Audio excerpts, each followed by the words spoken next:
Bonjour à tous, bienvenue sur le Clonecast. Je suis 0x Monsieur, novice dans le Web3 et détenteur du Clonix 17184.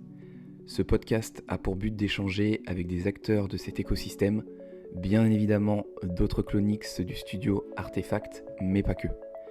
Cette émission n'est en aucun cas un conseil en investissement, faites toujours vos propres recherches dans cet environnement volatile. On se retrouve de l'autre côté pour ce nouvel épisode. On se retrouve dans un nouvel épisode du Clonecast et aujourd'hui j'ai le plaisir d'accueillir Guirac. Comment vas-tu? Hello, salut à tous. Bah écoute, ça va super.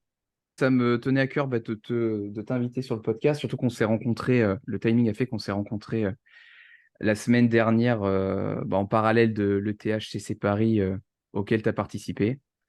Je crois que tu es même resté une semaine de ce que tu me disais. Exactement, ouais. J'ai fait toute la semaine, j'ai fait le début de la semaine pour le salon et après je suis resté aussi au début du week-end, ouais. Donc tu m'avais trouvé un petit plan pour qu'on se voit le mercredi soir, donc c'était bien sympa. Et puis le jour d'après, du coup le lendemain, tu organisais le Stephen Baguette numéro 4 avec Canam notamment. Ouais, c'était un petit événement, t'as vu celui-là, on a fait vraiment, déjà c'était en pleine semaine, mais on en discutera après plus tard, j'aimerais bien avoir ton retour, mais c'était super sympa en tout cas. Ouais, carrément. Carrément, parce qu'on est un peu dans notre bulle derrière notre ordi, donc c'est vrai que se rencontrer de temps en temps, c'est quand même super intéressant. Et avant de parler du coup du gros du morceau qui sera Stephen, parce que tu es notamment ambassadeur aujourd'hui Ouais. pour l'application, pour le jeu, pour la marque, est-ce que tu peux te présenter et nous dire un peu comment tu es arrivé dans le Web3? Est-ce que c'était par Stephen, comme Canam que j'interviewais hier, ou est-ce que c'était autre chose? Je te laisse la parole. Ok, et ben alors moi c'est Guirac sur les réseaux, sinon mon surnom c'est Will. Et ouais, je suis arrivé de base. Donc de base, j'ai un background qui n'a rien à voir avec le web et les cryptos. Peu importe, mais j'ai fait des études en biologie marine, tout ça. J'ai travaillé quelques années là-dedans et après, j'ai voulu switch sur le web parce que j'avais vraiment cette volonté d'avoir cette liberté géographique, de pouvoir travailler et en même temps pouvoir me déplacer où je veux parce que j'adore voyager. Donc, je suis arrivé comme ça dans le web, j'ai fait des formations professionnelles en SEO, tout ça. Et je suis arrivé par hasard dans les cryptos, en fait, avec un copain qui avait investi sur le Solana au bon moment, qui ça commençait à bien pumper. Du coup, il a commencé à m'en parler, à me montrer ses résultats. Et du coup, j'ai investi aussi. Et voilà, j'ai fait une super belle plus-value dès le début pour mon premier investissement en crypto sur le Solana, du coup. Ok, Et voilà, comme j'étais débutant, j'ai pas su prendre mes profits. Donc, au final, tous les profits que j'avais fait pratiquement sont partis en fumée quand c'était monté super fort à quasiment 300 dollars. Et puis après, ça a descendu.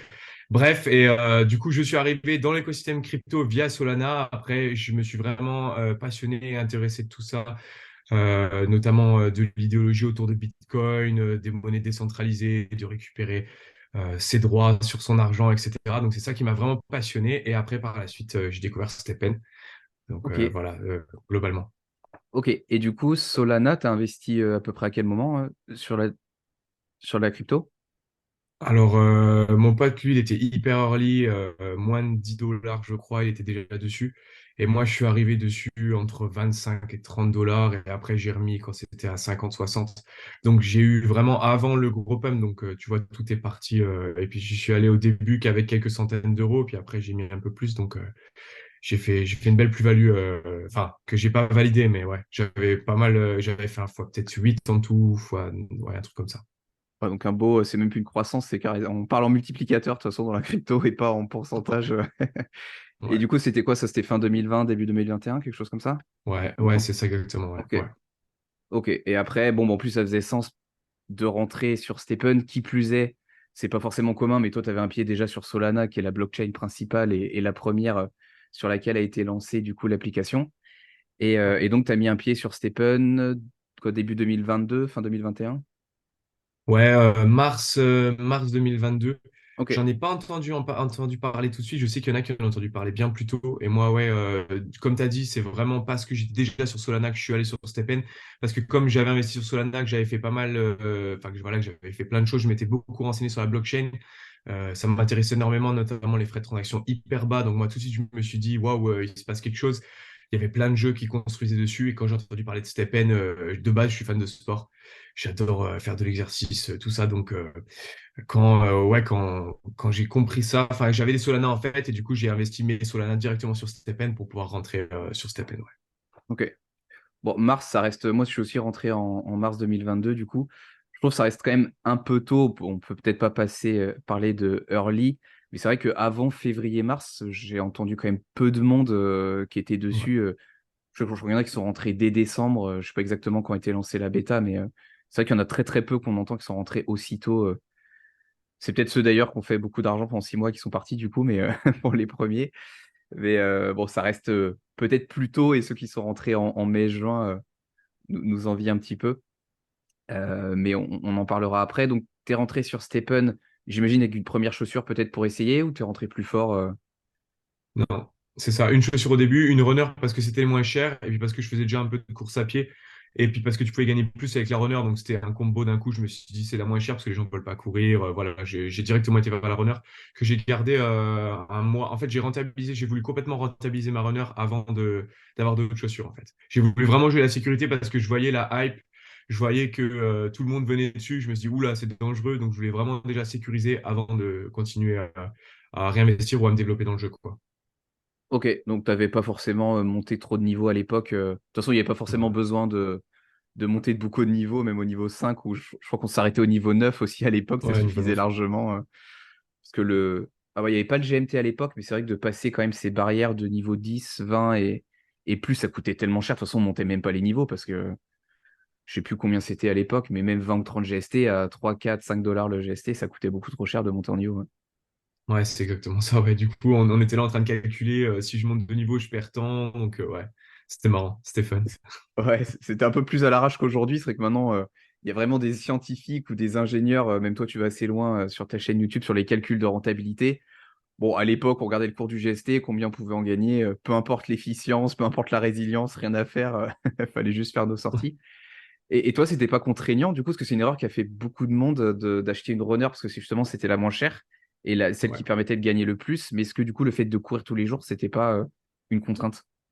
Étant donné que j'avais qu'une chaussure, je courais du coup que 10 minutes par jour. Hmm. Donc, c'était pas une contrainte. Moi, pour moi, 10 minutes par jour, ça se faisait vraiment simplement. Et après, même, j'ai racheté deux autres chaussures. Donc là, j'étais à 20 minutes par jour. Et j'avais toujours gardé ma runner en chaussure principale parce que c'est celle où j'avais les meilleurs stats et le plus haut niveau. Et même à 20 minutes par jour, en vrai, je trouvais que ça allait. Et après, post-crash, quand les chaussures ont bien baissé, je suis monté même à 9 baskets. Et là, j'étais toujours avec ma runner en chaussure principale.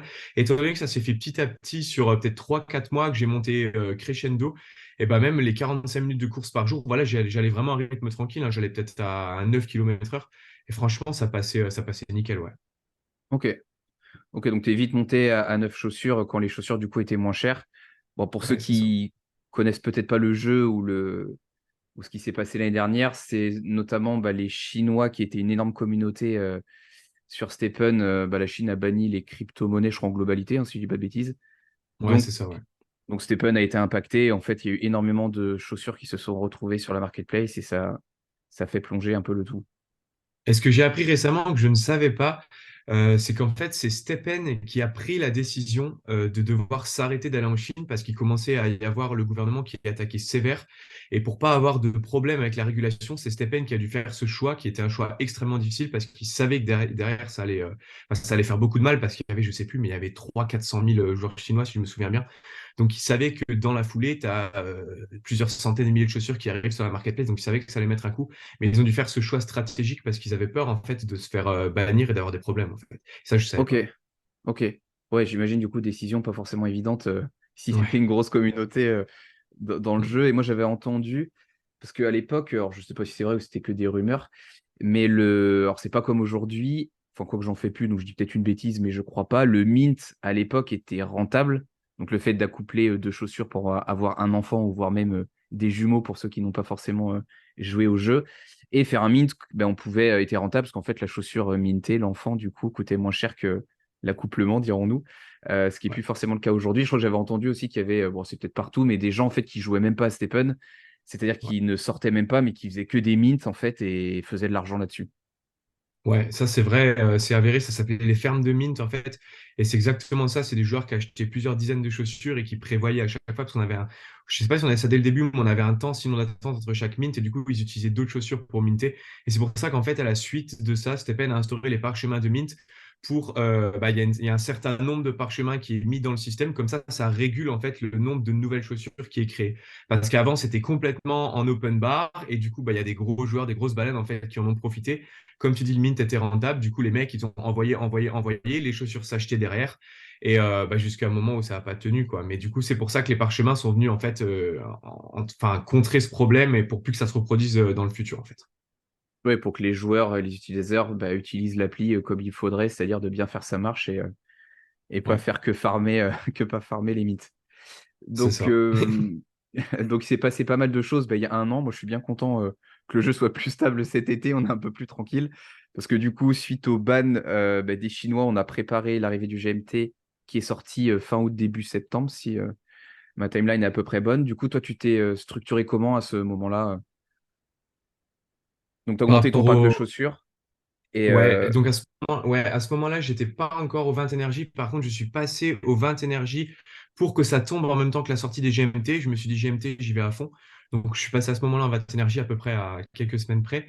Et je m'étais préparé une chaussure GMT, mais je m'étais pas préparé une énorme chaussure parce que je m'étais dit encore une fois, risqué. Tout le monde est en train de se dire le GMT va rattraper un peu tout le truc. Et du coup, je voyais aussi venir, enfin, je me suis dit, c'est bizarre et tout. Donc, je me suis quand même fait une chaussure. Encore une fois, je suis reparti sur une runner parce que c'était les moins chers pour le GMT. Et j'étais en full, je sais plus si j'étais en full Gem 3 ou en full Gem 4, mais j'avais une chaussure avec 4 sockets et je crois que j'étais en full Gem 3 au début. Et après, seulement par la suite, quand les Rainbows sont arrivés, je suis passé en Gem 4. ok, bon, ce qui était déjà pas mal, hein, les GM3. Ouais. À l'époque, ça commençait à être quelque chose. Moi, je me souviens, j'avais fait une commune. J'avais trois sockets de confort. Je sais même pas si j'avais des GM3 à l'époque. Des deux sûrs. Mais Ouais. oui, quand tu voyais, parce que comme le GMT, on l'attendait depuis plusieurs semaines, si ce n'est presque plusieurs mois, tout le monde était en train de monter sa paire niveau 30, ce qui coûtait un prix assez important, sachant que personne, quasiment à l'époque, ne montait niveau 30, parce que d'une part, ça coûtait cher, et puis on savait pas trop si ça valait le coup ou non, parce que finalement, les gains entre le niveau 25 au niveau 30, bon, les gemmes faisaient plus le travail que les points de niveau. Ouais. Et du coup, est-ce que tu es resté que sur une stratégie GMT ou comme tu étais un peu, tu avais un quelques doutes, est-ce que du coup tu avais gardé une autre paire pour avoir une autre stratégie et avoir deux stratégies comme beaucoup? J'essaie de réfléchir, mais je crois que j'étais parti directement sur une stratégie de faire GST plus Mystery Box en fait. Et une fois que j'avais mes Mystery Box, tu sais, je les ouvre à peu près tous les 2 3 jours parce que c'est des boîtes 6. Et Mm. du coup, le reste du temps, en fait, quand j'avais pas de Mystery Box à choper, là, je farmais le GMT. Mais au tout début, vraiment au moment de la sortie, là, j'étais, quand ça a duré 2 semaines avant les Rainbow, là, j'étais 100% GMT parce qu'on avait vraiment des beaux gains. Donc Ouais, là, j'en c'était ai vraiment pas profité. mal, hein. Ouais.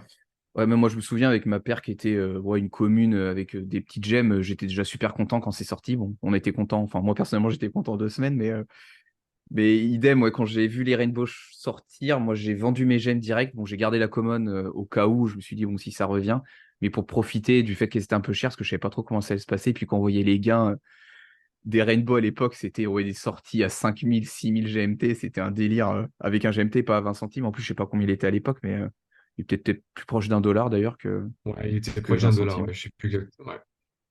Et de toute façon, même acheter une Rainbow à l'époque, bon, il y a eu les gemmes maintenant qui sont arrivées, mais ça valait même le coup alors qu'elle devait valoir, je sais pas, 35 ou 40 000 balles.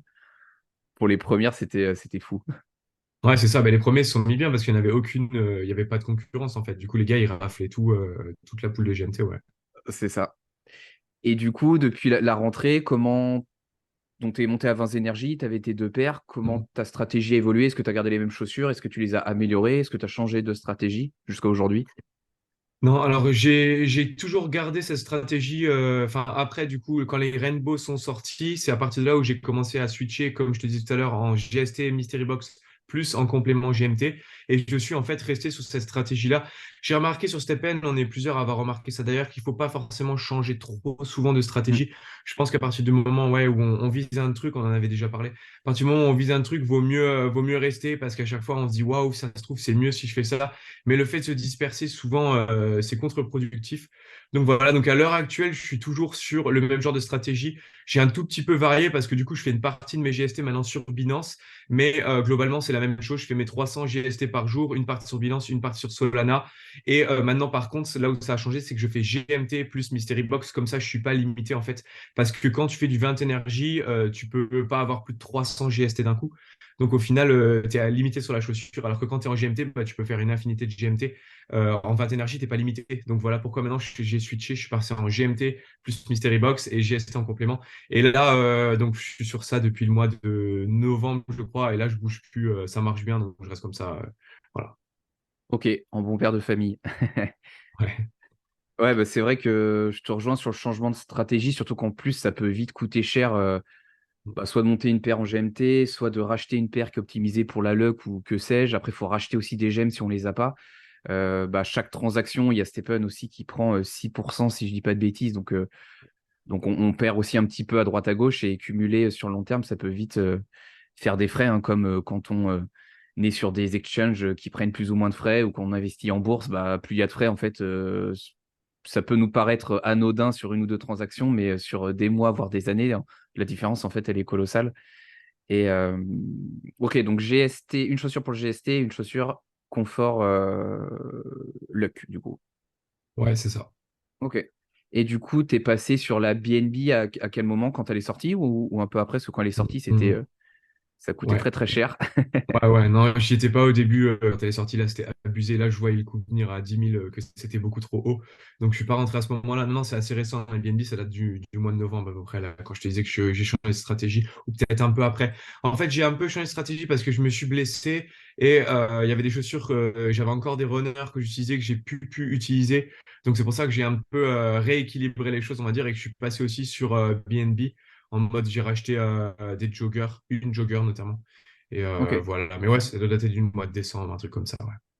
ok. Et pour finir sur l'aspect stratégique, je crois que tu avais fait une vidéo YouTube il y a quelques semaines où tu allais, alors je sais pas si j'ai bonne mémoire, mais tu allais chercher des Mystery Box de niveau 6 ou 7, je crois, et tu avais décidé de descendre d'un niveau, je sais plus exactement lequel, pour Ouais, c'est c'était ça. dans quel but? Ouais, j'avais décidé, donc, étant donné que je gagne moins de GST sur Solana, en fait, j'avais plus assez de GST pour ouvrir les Mystery Box 7 ou 8. Donc, je devais faire des transferts avec mes GMT pour racheter des GST pour ouvrir les boîtes. Donc, je me suis dit, est-ce que ça serait pas plus intelligent de farmer les Mystery Box 5? Parce qu'avec le prix des parchemins qui a vachement augmenté, et dans les Mystery Box 5, on peut avoir des parchemins communs, dans les Mystery Box 6 aussi, alors qu'à partir des 7, on peut plus avoir de parchemins communs. Donc, mon but, c'est ça, c'est d'avoir fait un test, étant donné qu'on en ouvre plus et qu'elles sont moins chères à ouvrir, d'essayer d'en fait farmer les parchemins. Et donc là, ça fait maintenant 2 bons mois que je fais ça. Et j'ai eu, je crois, un seul parchemin seulement. Donc je suis là un peu en réflexion. Est-ce que je vais pas revenir finalement à ce que je faisais avant? Parce que du coup, je gagnais plus avant. Quand j'avais des bonnes boîtes, du moins, parce que c'est vrai qu'on peut aussi avoir des boîtes 7 ou 6 même qui sont pas rentables. Et ça, je trouve que Hmm. c'est ultra frustrant. Tu te fais un 20 énergie, tu as galéré à aller chercher ta boîte, elle te coûte 250 ou 523, je crois, GST à ouvrir, ou même plus encore pour les 8, 1000 et quelques, et ta boîte est pas rentable, franchement, ça, je trouve que ça fait un coup, ça fout un coup au moral en fait. Et c'est chiant. Moi, j'ai pas envie de m'énerver ou quoi. J'ai envie de profiter. Et surtout, j'ai envie d'avoir la sensation que j'avance. J'ai envie toujours d'avoir la sensation que bah voilà, j'arrive à stacker mon GMT, j'arrive à stacker mes Solana et qu'il y a toujours une pente ascendante. Et j'ai remarqué ça avec les boîtes de plus haut niveau. C'est bah, des fois, tu vas gagner beaucoup d'un coup parce que tu vas avoir une Gem 3 confort qui gagne énormément. Super. Mais après, les 3 boîtes suivantes, tu vas quasiment rien gagner. Donc voilà, Hmm. j'ai fait des tests pour voir quel était le plus intéressant. Et voilà, je suis en réflexion en ce moment. Je vais peut-être revenir sur les plus grosses boîtes du coup. Ah bah, c'est vrai qu'aujourd'hui, bah, justement, je tournais une vidéo cet après-midi sur mes ouvertures de Mystery Box du mois de juillet. Et j'ai ouvert 3 niveau 6 et 7 niveau 7. Et en fait, Ouais. les boîtes où tu as du violet, bon, bah, t'es perdant. Si tu as du bleu et du jaune, donc luck et efficience, tu peux être gagnant, mais faut que les gemmes de niveau 2 soient quand même de cette couleur et pas violette. Et là où tu as vraiment un gap, ça, bah, c'est dès que tu as du rouge, en fait, la boîte, elle devient ultra rentable. Mais c'est vrai que quand tu pas de rouge et de confort, du coup, c'est discutable, dirons. Et moi, personnellement, j'ai Alors, jamais eu de gemme de niveau 3, donc pour l'instant, j'ai pas fait des sauts de fou. Ah, t'es comme moi, t'as pas de chance. Non, moi non plus, j'ai Non. pas de chance sur les level 3. Après, il y en a qui pourront dire, ouais, mais de toute façon, c'est pas perdu, parce que les gemmes, on peut les stocker, elles se revendront potentiellement plus cher plus tard. C'est vrai, mais voilà, c'est bien aussi en ce moment, surtout pendant la période actuelle, c'est bien de pouvoir encaisser ses gains maintenant, en fait, et de pas se C'est dire, bon, ça, ouais. bah, je stocke pour plus tard, ouais. Enfin, voilà. Après, c'est une Bon, c'est façon vrai, de moi, voir les choses, ouais. ouais, moi, je suis un mauvais élève. De toute façon, j'arrive pas à garder des gemmes dans mon bag ou, ou des GMT sur Stephen. Faut que ça sorte du jeu, sinon je les réinvestis sur un coup de tête. Et toi, justement, du coup, sur les gains que tu perçois tous les mois, quelle est ta stratégie? Du coup, c'est de mixer, garder en Solana, garder en GMT, passer en USDC.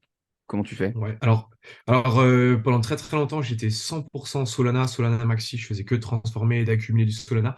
Et je me suis fait un bon petit bag de Solana qu'on pourra en rediscuter tout à l'heure, mais du coup, j'ai un peu investi aussi dans d'autres collections NFT pour un petit peu diversifier parce que j'aime quand même beaucoup l'univers des NFT, que ce soit l'aspect communautaire, l'aspect collection, l'aspect artistique aussi, enfin, il y a plein de choses. Et là, depuis par contre, ouais, depuis le mois de décembre, en fait, depuis que j'ai repris ma dernière stratégie GMT-MB, là maintenant, je suis beaucoup plus en mode stocker du GMT. Depuis en fait que le GMT avait pas mal descendu, je me dis que là, c'est quand même un prix qui est relativement bas. Alors bien sûr, ça ne veut pas dire qu'il va pas descendre plus bas, c'est tout à fait possible qu'il descende encore. Mais ce que je veux dire par là, c'est que comme il est bas, c'est un bon moment, je trouve, pour en accumuler.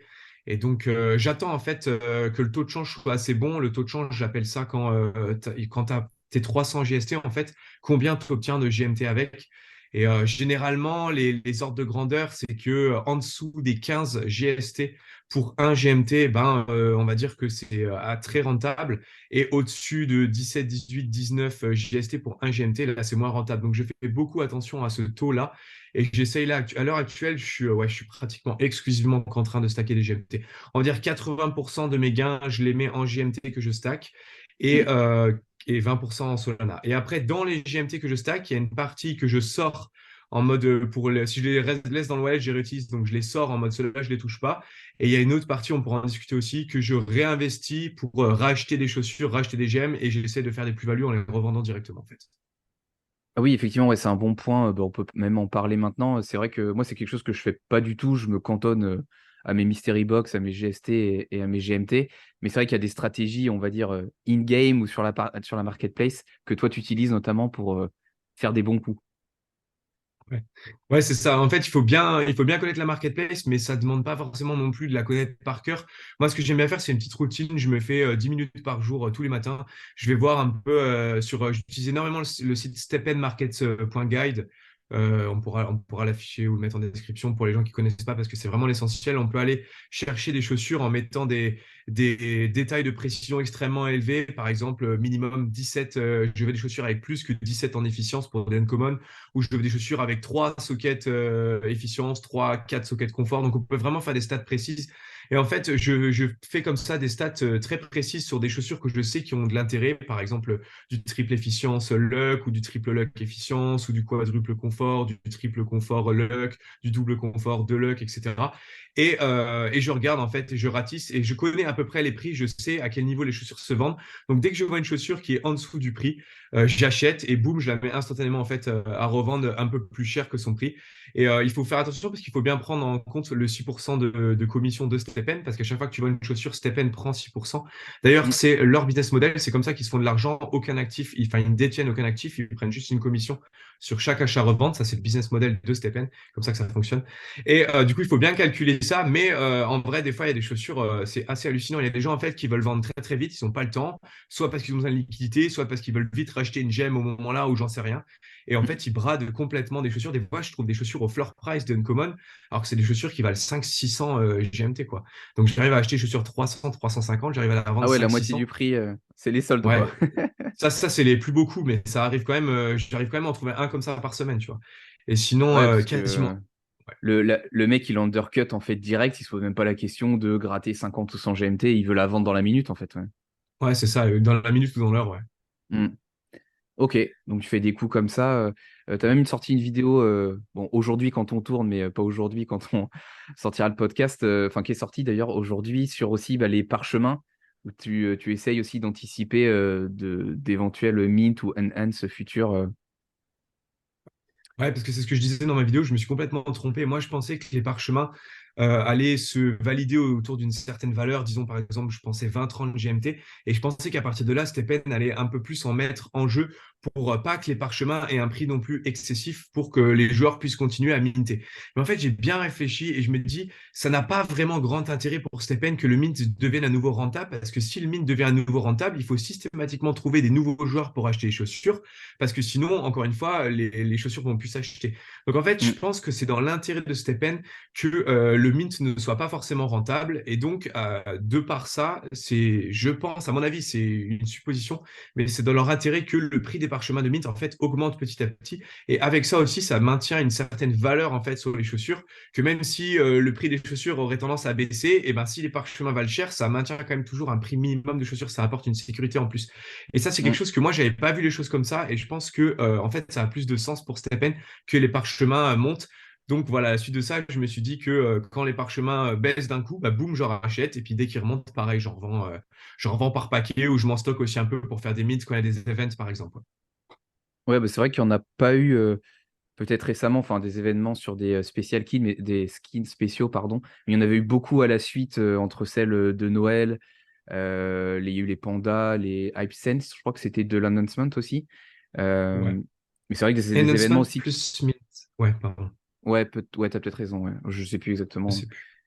Mais c'est vrai que c'est des mécaniques qui permettent aussi de brûler des chaussures. Donc si les chaussures aussi se raréfient, elles auront du coup tendance, le prix aura tendance à augmenter. Et pour l'économie du jeu, vaut mieux que ça aille dans ce sens plutôt que dans l'autre. Ouais, ouais, Et, complètement. et du coup, très bonne transition, même pas fait exprès.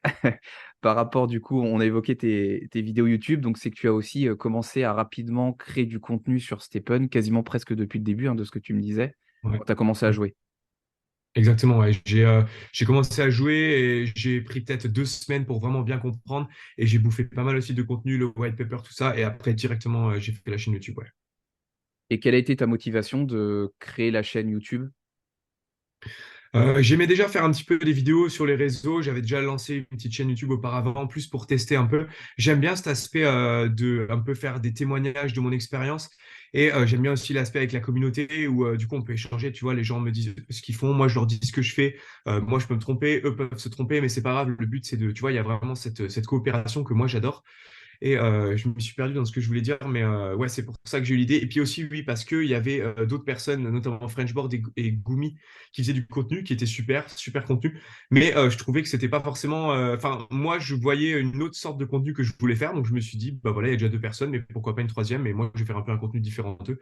Et voilà comment j'ai eu l'idée. Et puis après, ça a assez rapidement quand même bien marché. Donc, Hmm. ouais, après, ouais. Ouais, puis tu as, je crois, un peu plus de 300 vidéos sur la chaîne en un peu plus d'un an. Donc, c'est quand même un sacré rythme. Ça fait, Ouais, ouais, ça fait quasiment une par jour, hein, si on fait sur un an. Et ouais. ça t'a permis notamment de devenir, enfin de devenir ambassadeur, du coup, de mettre un pied un petit peu dans la team sans être embauché, mais tu es devenu du coup ambassadeur. C'était pas une suite à la création de ta chaîne, enfin, j'imagine que c'était lié. Exactement, ouais, c'était complètement lié. En fait, 3, 4 mois après que j'ai fait la chaîne, j'ai postulé, j'ai entendu que Stephen recrutait des ambassadeurs, des créateurs de contenu, tout ça. Donc j'ai postulé, c'était en anglais, étant donné que je parle bien anglais, ça a vachement aidé aussi dans le fait que je sois pris. Et Stephen m'a tout de suite dit, quand j'ai eu l'interview, qu'il faisait très attention à la communauté française parce qu'il y avait une très belle communauté en France et qu'il voulait justement prendre soin de ça. Donc justement, il recherchait des gens qui faisaient ça et que j'étais le profil parfait en fait. Donc voilà, ça s'est fait assez naturellement. Et par rapport au rythme des vidéos, c'est sûr que le fait que je sois devenu ambassadeur a grave aidé là-dedans parce que si j'étais pas ambassadeur et que j'aurais continué à faire ça complètement entre guillemets à mon compte, étant donné que je fais pas encore assez de vues pour gagner de l'argent sur YouTube, j'aurais jamais, je pense, avec le temps, pu conserver un tel rythme. Et donc dans un premier temps, en tant qu'ambassadeur, j'avais un tout petit rôle où j'étais payé vraiment un tout petit peu plus, voilà, une sorte de compensation bonus. Mm. Et ensuite, avec le temps, là récemment, j'ai passé un plus haut grade. Donc maintenant, j'organise des meet-ups, des meetings, j'organise plein de petites choses avec Stephen. Donc c'est au-delà maintenant de la chaîne YouTube. Je suis monté un peu, même si je suis pas encore vraiment dans la team, mais je suis monté en niveau et j'ai encore des potentiels de monter. Donc ça c'est super. Et j'aime beaucoup l'aventure. J'apprends énormément de choses aussi avec. Enfin, tu sais, je suis avec tous les autres ambassadeurs. On est tous à fond sur Stephen dans le Web3, donc on s'entraide les uns les autres et ça, c'est vraiment une belle expérience. Ouais. Ouais, et alors j'ai dit un pied parce que t'es pas aujourd'hui embauché par Par la team, tu es ambassadeur. Du coup, ok, ça signifie que du coup, tu crées du contenu pour Stephen. Bon, tu as une clause, j'imagine, pour ne pas parler des concurrences qui semble assez logique. Mais ensuite, tu peux parler éventuellement d'autres projets ou pas sur ta chaîne YouTube. Je crois que tu avais fait des vidéos sur Swissborg notamment. Ouais, ouais, en fait, ça, c'était super important pour moi. Je voulais garder cette liberté, je voulais pas m'enfermer dans un truc. Et effectivement, comme tu l'as dit, la seule clause que j'ai, c'est que j'ai pas le droit de promouvoir des projets en concurrence directe avec Stephen, donc d'autres projets Move and Earn. Après, je peux en parler, aucun problème avec ça, mais j'ai pas le droit de faire des vidéos dessus pour les promouvoir. Hmm. Ça, c'est la seule clause, mais je peux complètement. Déjà, j'ai la liberté de dire ce que je veux sur Stephen. Et j'ai la liberté de parler d'autres projets crypto. Étant, comme on disait tout à l'heure, moi je suis un gros fan du projet Solana, donc voilà, j'aime bien parler d'autres projets Solana. Et je suis un gros fan aussi de l'exchange de Swissborg. Donc voilà, j'en parle dans mes vidéos. Je trouve qu'ils ont créé une application avec des produits hyper novateurs, une application hyper ergonomique. Et voilà, en fait, c'est plus par passion que je les promouvois parce que j'utilise le produit, je l'aime. C'est comme ça que je vois les choses. J'ai pas envie de promouvoir un truc parce qu'on me paye. J'ai plus envie de moi, j'utilise la chose, je l'aime bien. Donc après, j'en parle et je la promouvois. Et puis c'est plus facile d'en parler quand tu l'utilises Ouais, et quand tu l'apprécies aussi. Mais ouais, ouais, pour faire une petite parenthèse, c'est vrai que des fois, on voit des messages qui crient presque au complot entre éventuellement des ambassadeurs, des tirages au sort ou que sais-je. Bon, déjà, bon, tu confirmeras que c'est pas le cas, mais même moi, en étant extérieur au projet, je veux pas être l'avocat de Stephen, mais bon, c'est un peu ridicule d'aller choisir les tirés au sort pour aller gagner 200 GMT ou une basket, alors qu'il y a sûrement des millions, si ce n'est plus, en jeu sur des mois ou une année en cours. Je crois qu'il y avait eu des chiffres assez records sur le premier semestre. Bon, le premier semestre, c'était peut-être l'Eldorado aussi, mais je pense que ouais, ouais, c'est une entreprise qui a une vision plus globale, qui a aujourd'hui, du coup, Stephen fait partie de Fine Satoshi Lab, qui ouais, développe aussi d'autres projets, dont la Marketplace, ouais, mort. Index et bientôt Gazero, du coup, un jeu qu'on appelle PVP. Enfin, c'est un jeu mobile, je sais pas s'il sera PVP, mais Ouais, ouais, c'est un jeu je sais pas mobile trop PVP, encore. je crois. Ouais, on n'a pas trop d'infos encore. Ouais. Ok. Et justement, je fais le lien du coup entre la création de ta chaîne YouTube et du coup le développement aussi de ta communauté. Et notamment, il me semble que tu as lancé pas une, parce que c'était trop simple, mais deux collections NFT sur More en plus, hein, la marketplace de Find Satoshi Lab. Ouais, c'est ça. En fait, ils ont créé un super truc. Bon, voilà, j'ai utilisé directement parce que j'étais déjà sur StepN et puis parce que c'est le même écosystème. Sinon, je sais pas si j'y serais allé. Mais on peut créer en fait des NFT directement. Donc, il y a une IA génératrice d'images, un peu comme Midjourney ou Picasso sur Binance pour ceux qui connaissent. Et on peut créer des images à partir de prompts, donc à partir de texte. On peut aussi se baser sur des collections existantes. Il y a Azuki, les Bored Ape Yacht Club, Clonix. Voilà, donc on peut en fait s'inspirer de ces collections, mettre un certain pourcentage de un peu la patte graphique de cette collection dans notre création. Et donc à partir de là aussi, on peut minter, du coup, on peut lancer des collections et les personnes peuvent minter ces collections avec le GMT qu'ils font sur StepN. Et moi, j'ai eu cette idée de créer du coup des collections. En fait, c'était de faire vraiment un lien direct avec la communauté. Comme ça, je sais les personnes, entre guillemets, qui me font confiance, qui me suivent. À la suite de ça, j'ai organisé des giveaways. Il y en a encore d'autres qui arrivent. Pour ceux qui veulent, vous pouvez aller voir sur le Twitter. Mais j'organise des giveaways parce qu'en fait, j'ai un lien direct. Je sais que ces wallets-là qui ont les NFT sont des personnes en fait qui ont bien voulu en fait acheter mon NFT. Donc c'est ça aussi que je sais que c'est entre guillemets mes vrais fans. Et ça, j'ai vraiment adoré cette proximité parce que c'est un moyen beaucoup plus simple de pouvoir rendre en fait à la communauté. Parce que je l'ai pas dit tout à l'heure, mais l'autre raison principale, si ce n'est même la raison numéro un, et vraiment, c'est le fait que j'ai vraiment des gens qui me soutiennent et qui m'encouragent dans mes vidéos, qui partagent mon contenu, qui en parlent et qui me font des retours. Et ça, c'est super important. Et ça me motive en fait. Parce que voilà, c'est comme tout, on n'a pas toujours la motivation tous les jours. Des fois, on n'a pas envie, machin. Mais quand tu sais que tu as des gens qui t'encouragent et tout, ça fait la différence. Et donc, je voulais un peu rendre aussi. Alors évidemment, je peux pas rendre, à l'heure actuelle, je peux pas rendre, offrir à tout le monde, tous ceux qui ont acheté un NFT, je peux pas leur offrir 3 fois le prix du NFT. Mais petit à petit, j'essaie de build autour de ça, j'essaie de faire de plus en plus de trucs avec ça. Quand j'organise, là récemment, j'ai fait un challenge sur Twitter aussi. Les personnes qui avaient un de mes NFT en profil picture sur Twitter, et ben directement, boum, je leur ai envoyé un petit bonus. Voilà, je fais des petites choses comme ça pour rendre en fait. Voilà. Ok, super. Ouais, c'est un peu le même principe que j'ai enregistré juste avant avec Monsieur Rabbit, qui lui aussi avait développé sa collection. Et toi, du coup, tu en as développé deux. Pourquoi deux? C'est qu'il y a des avantages différents. Tu as voulu plutôt en faire deux différentes plutôt qu'une un peu similaire. Ouais, non, il y avait deux idées vraiment distinctes et différentes. Il y en avait le but de la collection, c'était de surfer sur la vague PP, sur la vague shitcoin.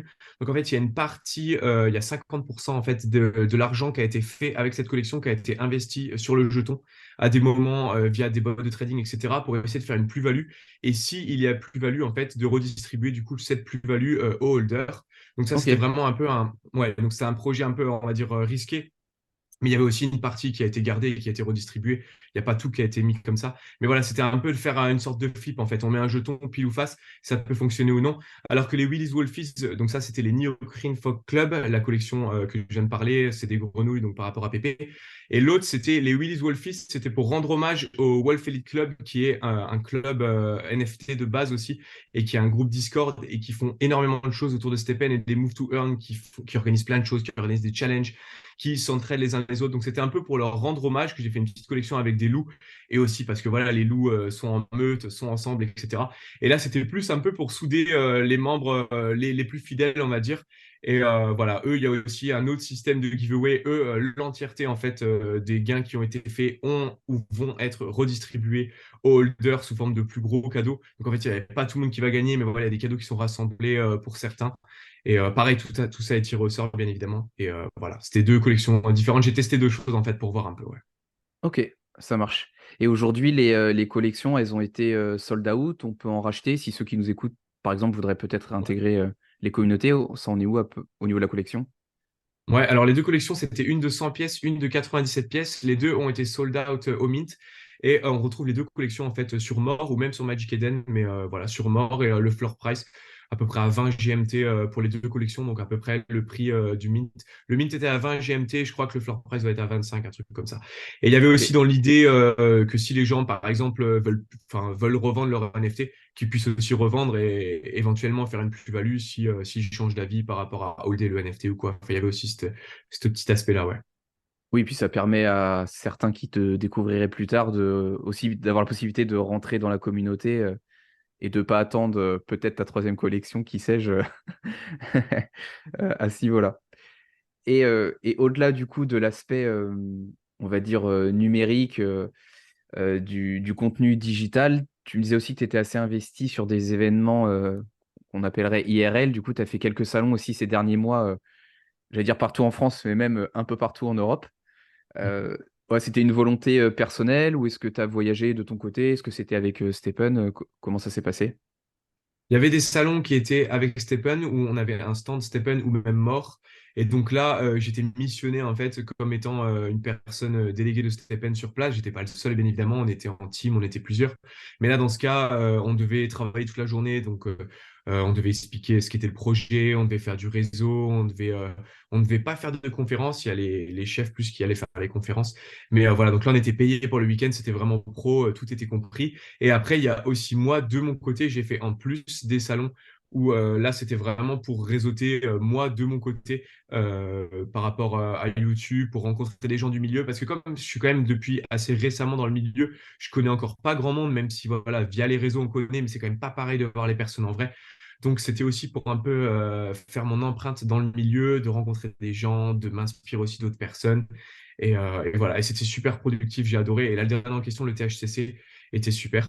Et j'embraye direct avec les Meetup Step Pen ou tu voulais me poser une autre question? Non, non, carrément, on peut enchaîner. De toute façon, c'était au même moment, du coup, la semaine dernière. Ou il y a 2 semaines, je sais plus. Ouais, Non, c'est la semaine ouais, c'est dernière. ça. Ouais. Ouais, c'était la semaine dernière. Et du coup, j'organise aussi voilà, des meet-up. Maintenant, c'est moi qui organise ça. En fait, Kanam et Lucas ne sont plus ambassadeurs. Eux, ils sont passés du coup avec la team. Donc, eux ne gèrent plus cet aspect organisation d'événements, tout ça. Donc, ça, maintenant, c'est moi qui ai repris le flambeau à l'heure actuelle. Je suis le seul à faire ça. Il y a un autre ambassadeur, All Stepen aussi, France, mais lui, il s'occupe pas du tout des événements. Et donc, j'organise, voilà, on fait des petits événements. Tu as vu commencer, on fait des challenges sportifs, des quiz. On offre des t-shirts, on offre un peu des GMT. Voilà, le but, c'est de créer une expérience. Des fois, on fait des marches ensemble, hein, on n'en a pas fait. Et puis voilà, le but, c'est de créer une expérience tous ensemble, de se rencontrer entre steppers et steppeuses en France et de pouvoir voilà, passer un moment ensemble, de pouvoir se rencontrer parce que souvent, on se suit sur les réseaux, donc on se connaît. Et ouais, et à chaque fois, c'était bien. On en a fait un à Bruxelles aussi, qui était Hmm. super. Et voilà. Là, je crois qu'il y en avait eu un à Toulouse aussi, même avant. Oui. Donc, ouais, bon, c'est vrai que j'avais vu passer, c'était souvent des sondages, bah forcément, on va organiser l'événement là où il est susceptible d'avoir le plus de monde, hein, ce qui est assez logique. Et c'est vrai que bah, pour l'avoir fait, on va dire à moitié personnellement, ce premier événement, je dis à moitié parce que moi, je suis pas allé à l'ETHCC, mais on a passé une petite soirée ensemble et puis il y a eu l'événement Stephen. C'est vrai que de rencontrer des gens, bon, déjà, c'est un peu un autre monde. Quand on débarque dans l'univers crypto, je conseille à chacun qui est plus ou moins investi de le vivre au moins une fois. Et c'est vrai que pour revenir sur Stephen, bah, le fait de rencontrer aussi des gens, ça nous permet d'échanger parce que même si on crée du contenu, on peut essayer d'échanger sur des plateformes comme Discord ou Telegram, bon, bah, des fois on est un peu noyé avec le nombre de personnes qui peuvent intervenir et les discussions sont peut-être un peu vite limitées. Bah, là, c'est vrai que de prendre le temps sur ce genre d'événement, c'est intéressant et on se rend compte que on n'a pas du tout la même stratégie sur le jeu, pas non plus la même stratégie de préparation et du futur, qui est bull run ou pas d'ailleurs. Voilà, pas la même stratégie pour cash out, etc. etc. Donc s'enrichir de chacun, c'est super intéressant. C'est aussi le but de ce podcast qui a été aussi inspiré bah, par toi, les interviews de stepper que tu fais aussi sur ta chaîne, sur un format un peu plus court. Et encore avant, je pense que c'était Lucas Club Stephen France, qui l'avait initié avec ses spaces il y a déjà fort longtemps. Exactement, ouais. Et du coup, toi aujourd'hui, pour parler un peu de ta vision plus globale du Web3, donc tu es intéressé par les NFT, par l'écosystème Solana principalement. Euh, bon, tu es investi quasiment à temps plein, peut-être pas à temps plein, mais une bonne partie de tes journées sont consacrées aux crypto-monnaies, aux NFT ou au Web3 plus généralement. Quelle est ta vision à 1 an, 2 ans, peut-être 5 ans? Est-ce que tu te vois travailler dans le Web3? Est-ce que tu te vois travailler pour Stephen? Est-ce que tu te vois revenir à ta formation? Je ne sais pas. Alors, difficile de se projeter parce que tout va extrêmement vite en Mm. crypto. Alors, autant ça peut aller vite dans un sens, autant ça peut aller vite dans l'autre. Moi, ma vision quand même, j'ai vraiment confiance dans le projet StepN. Voilà, on peut jamais être sûr de rien, mais je vois ce qu'ils construisent, je vois l'efficacité quand même de ce qu'ils font, et je sais aussi, enfin tout le monde sait que économiquement ça fonctionne bien et qui continuent à avoir de l'argent qui rentre, qui réinvestissent cet argent dans d'autres domaines. Donc ça devient vraiment une grosse société qui, en même temps, cette société investit également sur d'autres projets crypto et fait des partenariats avec d'autres projets crypto. Donc moi, je vois pas de raison pour laquelle ça ne marcherait pas. Donc je me vois dans les années à venir continuer de travailler avec Stepen. Est-ce que je me vois continuer de monter en tant qu'ambassadeur? J'ai encore des grades à choper, donc oui, ça, je vais essayer. Après, est-ce que je me vois un jour quitter les rôles d'ambassadeur pour rejoindre Stepen? Ça, j'en sais rien du tout. Très honnêtement, je ne sais pas du tout, donc ça, je verrai bien. Mais ouais, j'ai Aujourd'hui, ouais, pardon, ouais. je te coupe. Aujourd'hui, alors peut-être que les postes d'ambassadeur vont évoluer, parce que forcément, si demain le jeu se développe ou autre, ils vont peut-être agrandir l'équipe, peut-être la rétrécir, peut-être modifier les rangs. Toi, aujourd'hui, le rang qui te ferait plaisir ou que tu viserais, ce serait lequel? À savoir qu'il y en a 4 de mémoire qui sont consultables sur le site, d'ailleurs. Ouais, c'est ça, tout à fait. Et je ne sais plus le nom du premier, mais le premier, c'est genre classique. Ensuite, tu as Content. Ensuite, tu as Community. Et ensuite, tu as Global Ambassadeur. Moi, je vise le dernier, le Global. C'est le plus important et c'est celui aussi où tu es le mieux payé. Là, à l'heure actuelle, je suis Content et je vais bientôt normalement passer Community. Mm. Et tu as aussi des sous-grades à l'intérieur parce que tu peux pas. Enfin, si tu fais un gros travail, tu peux directement jump et passer de l'un à l'autre. Mais ouais, voilà, je vise le plus haut en fait parce que j'ai vraiment envie de m'investir. Et comme je te disais, j'adore aussi organiser des choses en physique et c'est ça qui est surtout demandé aux ambassadeurs global, c'est d'organiser et de créer des expériences en direct avec les gens et c'est ça que j'aime le plus. Donc ça va de soi en fait que j'arrive vers ça en fait. Ok. Et le global ambassadeur, quand je pense à global, je pense même à globe. Ou est-ce que du coup, il voyage aussi dans le monde peut-être ou pas forcément? Ça va Euh, peut-être dépendre aussi de la période. Ouais, ça va dépendre de la période. Dans le passé, ça s'est fait avec Barn Dog quand il avait fait le tour en bus là. Donc à Ouais. l'époque, lui, c'était totalement différent. Il y avait beaucoup moins d'ambassadeurs. Il était le seul global, donc il faisait plein de choses. Il faisait aussi les résumés de Town Hall, il faisait plein de choses. Et lui, du coup, il avait fait un tour d'Europe avec un bus, donc dans je sais plus combien de villes, mais une quinzaine de villes, où il allait systématiquement d'une ville à l'autre. Il organisait des événements Stepen. Donc je pense que Stepen pourrait refaire ce genre de choses par la suite. Ils avaient organisé aussi un super gros événement pour le NFT New York où il y avait une sorte de course d'orientation avec des NFT à trouver et après tu pouvais récupérer les chaussures, c'était les fameuses chaussures d'E-Gods. Donc il y a Ok. déjà des choses comme ça qui se sont produites. Donc voilà, moi ça en tout cas j'adore et ça m'intéresse. Donc si je peux participer à organiser ça, ou même participer à faire ça directement, ça m'intéresse de fou. Donc, ouais, c'est aussi un objectif. Ouais. Ok, canon. Et du coup, tu évoquais aussi, je passe plutôt sur la partie investissement, que tu étais aussi investi sur d'autres projets que Stephen. Est-ce que ce sont des projets qui sont sur la blockchain Solana que tu apprécies particulièrement ou sur d'autres blockchains où tu te cantonnes à la première? Ouais, alors par rapport à Solana, j'adore Solana, je suis un gros Solana believer, etc. Mais je suis pas non plus fou en mode j'ai pas tout mon portefeuille sur Solana. Donc moi je pense que juste je fais un petit rappel pour ceux qui sont pas en crypto, les bases c'est vraiment Bitcoin, Ethereum, mais vraiment la base numéro un c'est Bitcoin. Donc pour moi un portefeuille de n'importe qui, après c'est mon point de vue, hein, je peux totalement me tromper, mais pour moi et je suis pas le seul à penser ça, un portefeuille bien équilibré c'est au moins un bon 30-40% de Bitcoin, un 20-30% d'Ether et après un 20-30% un peu plus diversifié dans des projets un peu plus risqués où on peut faire des plus gros fois, mais aussi tout perdre. Donc moi, en gros, je suis sur voilà, 70-80% Bitcoin Ethereum et après tout le reste partagé entre Solana et Stephen. Donc tout ce qui est Stephen, voilà, on en a parlé. Et après, pour ce qui est Solana, donc j'ai un bac de Solana et j'investis sur d'autres collections NFT Solana. Je fais un peu de trading du NFT, mais honnêtement, je me suis fait un peu, j'ai perdu un peu des plumes. C'est quand même vachement compliqué Hmm. entre le wash trading, les bots. Le gros avantage de Solana, c'est que tu n'as aucun frais parce que faire du NFT sur Ethereum, en vrai, pour moi, il faut vraiment avoir des gros bacs parce que ça coûte tellement cher en frais. C'est hyper compliqué, je trouve. Alors que sur Solana, tu as l'avantage de tu fais un flip, bah, ça t'a coûté quelques centimes en frais et c'est fini en fait. Donc, tu peux beaucoup plus facilement, enfin voilà, tu peux beaucoup plus facilement faire une erreur, rattraper derrière, etc. C'est beaucoup plus mobile, beaucoup plus mobile. Donc, j'essaie d'un peu faire ça. Sinon, il y a quelques gros projets sur Solana que je mets une petite pièce dessus. Voilà, je suis sûr de rien, mais je me dis, pareil, strong team, bonne conviction, ça bosse. Donc, je me dis, pourquoi pas faire quelque chose. Je sais pas si je peux nommer ces collections. Ouais, si, bien sûr. Ouais. Donc, il y a, après Stephen sur Solana, il y a Claynosaur vraiment que j'aime beaucoup. Je trouve qu'ils font un gros, gros taf. Voilà, donc j'adore. Il y a The Heist, je suis pas dessus, mais je surveille de très, très près parce qu'ils ont aussi un système très intéressant. Ils avaient fait d'autres jeux avant. Là, c'est un jeu plus récent qu'ils ont fait avec des singes, pour ceux qui connaissent pas, où il fallait braquer des banques et tout, mais super intéressant. Et apparemment, ça marche hyper bien aussi. C'est un des seuls jeux, à ma connaissance, en vrai, avec Stephen à l'heure actuelle sur Solana où on peut vraiment faire des bons bonus. Donc voilà.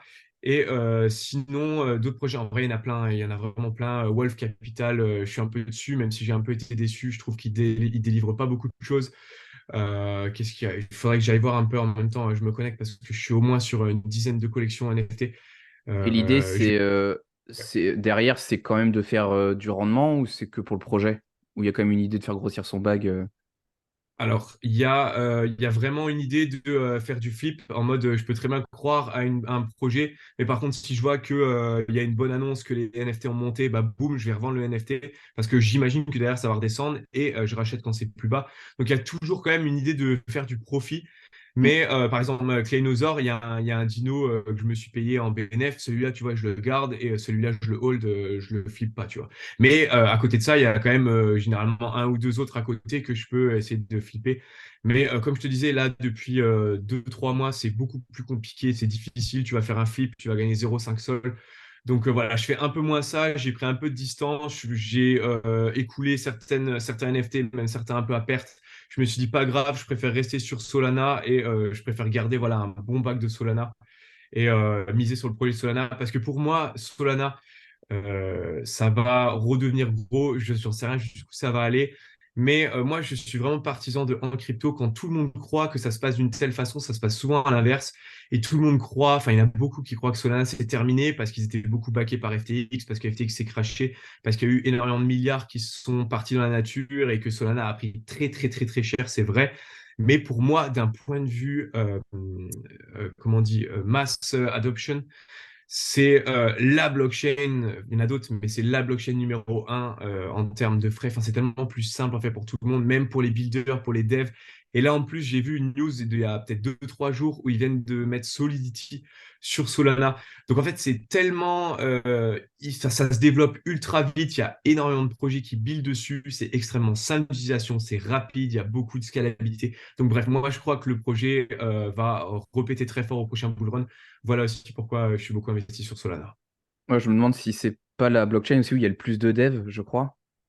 Ouais, Il y a une stat dans il me le genre, mais semble, ouais. C'est vrai que ouais, fin 2022, c'était compliqué après le crash de FTX, mais c'est aussi remonté assez fort quand même premier trimestre au premier semestre où finalement Solana, je pense qu'a su performer la majorité des cryptos. On est passé du 8 dollars au plus bas, je crois qu'on est monté à 30 là quand il y a eu un pump de 25% dans la journée Ouais, il y ouais, a quelques jours. Donc bon, à voir ce que l'avenir nous dit, mais c'est vrai qu'il se passe beaucoup de choses et je crois que c'est un truc qui est assez ancré dans le CT français. On n'aime pas trop Solana visiblement de ce que je peux voir. ouais. Donc Bah, à surtout dans la voir. commu Ethereum, ouais. Ouais. Et pour revenir sur les frais, ben moi, pour faire un peu de flip sur Ethereum, bah, c'est vrai qu'en fait, il faut tout de suite mettre des centaines d'euros parce que, bah, en plus, sur les plateformes comme OpenSea et Blur qui sont les plus utilisées, il y a des royalties, plus des commissions, enfin pour les artistes, plus des commissions de la plateforme, plus des frais de gaz. Donc en fait, si on veut faire un plus 10, plus 20%, peut déjà être pas mal en période de bière, surtout si on fait beaucoup de flip, qui est une de mes stratégies, de ne pas faire beaucoup de bénéfices, mais de faire beaucoup de flip. Bah, en fait, si le NFT il n'est pas à 200 ou 300 balles minimum, bah, de toute façon, on a déjà 30 ou 40 euros qui partent en frais ou autre. Donc en fait, il faut faire du plus 20, plus 25%. Et en bear market, mis à part quelques collections, c'est quand même pas si évident que ça. Ouais, ça, Contrainte c'est qu'on n'a clair. pas sur Solana. En utilisant les deux, sans faire de flip sur Solana, mais notamment en utilisant l'application Stephen, moi je fais quasiment des transactions tous les jours. Ça me coûte Ouais, 0,00005 sol. J'en ai rien à c'est cirer, dingue. entre guillemets. On réfléchit pas. Moi, j'essaye de cash out ou du moins de transformer tous les jours pour aussi lisser mon DCA finalement. Ce que tu m'as mis la puce à l'oreille, mais pour l'instant, moi, je cash out plutôt en sol et pas encore en GMT, mais je vais peut-être m'y mettre.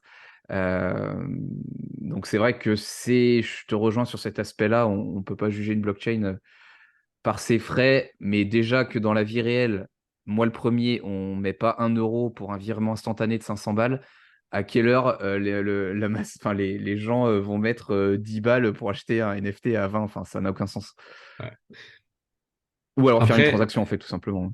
non, c'est sûr. Après, ce qu'on peut peut-être imaginer dans le futur, c'est qu'au final, tu es des layer 2, voire même peut-être des layer 3, en fait, des grosses sociétés qui agrègent en fait toutes les transactions et qui, Mm. en fait, tu vois, tu passes par un tiers supplémentaire. Donc, au final, la dernière personne paiera beaucoup moins en frais parce que bah, c'est ce qu'on voit en ce moment avec Arbitrum, Optimise ou même Polygon. Donc, on peut peut-être imaginer que ça tournerait vers ça et que finalement, Ethereum reste vraiment en retrait et qu'il n'y ait plus vraiment de projets qui se build directement dessus. C'est assez dur de savoir comment ça peut évoluer. Ouais. Bah, surtout que ça va vite et que les projets sortent tout le temps. Donc, en fait, dans 6 mois ou dans un an, il peut y avoir un nouveau projet révolutionnaire. Donc, c'est vrai que c'est pas évident de se projeter. Et moi, j'avoue que sur l'aspect technique, je maîtrise pas trop. C'est pas ce qui m'intéresse le plus, j'avoue. Je suis plutôt un Ouais. utilisateur qu'un développeur. Mais ouais, intéressant de voir comment ça va se passer. Et sur Stephen, du coup, on a rapidement, pardon, évoqué la blockchain BNB, qui est une des blockchains sur laquelle le jeu est présent. Également sur ETH, qui a fait pas mal parler d'elle aussi ces derniers temps, parce que les rendements ont nettement augmenté, mais c'est plutôt des gros joueurs qui vont dessus, parce que les montants des assets, je les connais pas, mais sont plus élevés. Les frais de transaction sont aussi plus élevés. Donc, je crois que c'est plutôt des baleines qui vont sur ETH.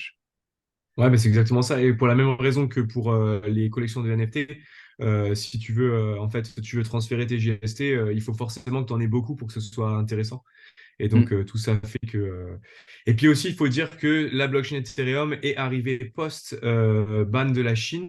Donc, directement, la blockchain était là avec les parchemins de mint. Donc, la blockchain n'a jamais non plus subi de ferme de mint comme elle a pu subir sur Solana. Donc, Ouais. il y a eu aussi Stephen qui a appris de ses erreurs précédentes et qui a construit d'autres chaînes. Donc, il y a aussi cet aspect-là. Mais c'est vrai qu'il y a beaucoup de gros joueurs. Il y en a qui se mettent vraiment très, très bien Ouais, sur j'ai cru Stephen. comprendre, ouais. Ouais, Ouais, c'est pareil là il y en a aussi. qui font encore ouais, du 100 dollars par jour, ouais, c'est dingue. Ouais. Mais comme tu le disais justement avant, un peu plus tôt dans l'épisode, on pourrait avoir tendance, en voyant aussi une autre blockchain, on va dire le jeu sur une autre blockchain plus performant, peut-être tout vendre sur Solana et faire all-in sur ETH. Mais après, ça peut se retourner, donc on peut perdre de l'argent. Donc c'est vrai que moi, même si j'ai tendance à un peu FOMO de temps en temps, c'est vrai que d'avoir une stratégie et de s'y tenir, finalement, le temps aura plutôt tendance à nous donner raison plutôt que d'essayer de changer sa veste tous les 4 matins. Et c'est vrai que je t'en avais parlé, peut-être même lorsque tu m'as interviewé sur ta chaîne. Mais peut-être que la meilleure stratégie, est-ce que c'était pas de monter une paire GST et d'atteindre les 300 GST le plus vite possible sur Steppen et de garder pendant plus d'un an cette stratégie sans se poser de questions bon, à voir. On le saura Mais ouais, jamais, mais mais non, on le saura jamais, mais c'est ça que je trouve qui est bien aussi, c'est qu'au final, c'est ça, tu t'en rends compte quand tu discutes avec les gens. On a tous des stratégies qui sont différentes et tu remarques qu'il n'y a aucune stratégie qui vraiment, c'est cette stratégie-là qui est la meilleure. hmm, Quelqu'un, comme tu dis, qui fait depuis des mois et des mois la même stratégie, et ben lui aussi, il a fait des super trucs, des super gains, sauf s'il a investi au mauvais moment. Mais bref, on a compris l'idée. Et c'est ça qui est cool aussi, c'est qu'il n'y a pas un seul truc possible et que chacun a sa vision et peut essayer de faire son petit truc et s'en sortir très bien. Et ça, c'est cool. ouais, carrément. Carrément. Ben écoute, merci Guirac. Je pense que moi j'ai fait de mon côté le tour des sujets que je voulais aborder avec toi. Est-ce qu'il y a quelque chose que tu voulais ajouter qu'on n'aurait pas abordé qui te semble important?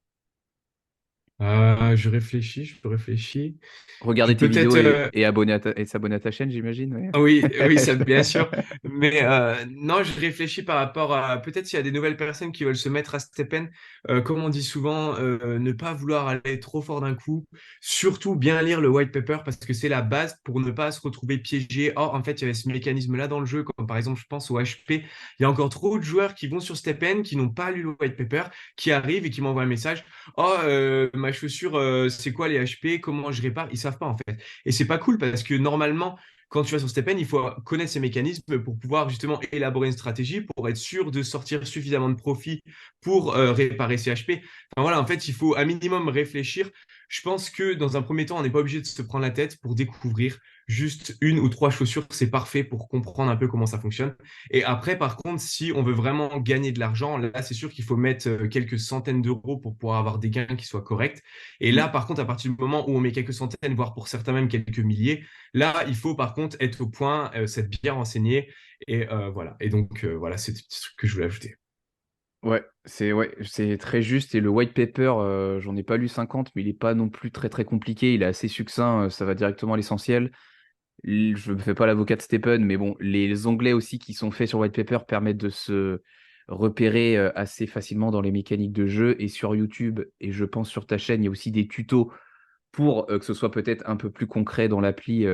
Les white papers peuvent paraître peut-être indigestes, hein, c'est écrit noir sur Ouais. blanc, il n'y a pas trop de fun, mais c'est vrai que si on s'investit effectivement un peu plus avec des centaines d'euros, voire plus, bon, je pense que ça vaut le coup de passer 2 3 heures à lire le white paper et à regarder quelques tutos sur YouTube.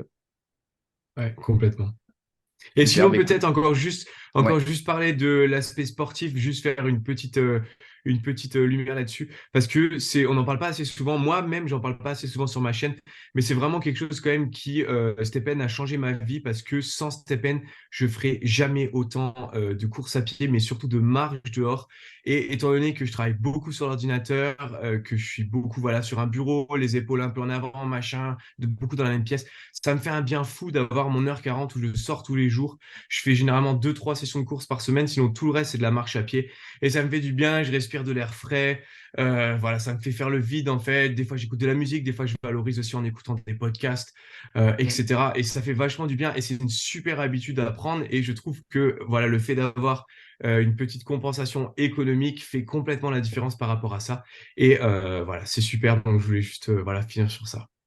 Ouais, c'est un bon point et je pense que tous les deux et même beaucoup, on a aussi cru au projet par rapport à ça parce que bah, on a tendance quand même à se sédentariser au fur et à mesure que l'humanité se développe et d'être payé pour bouger et du coup rester en bonne santé et éventuellement même gagner de l'argent.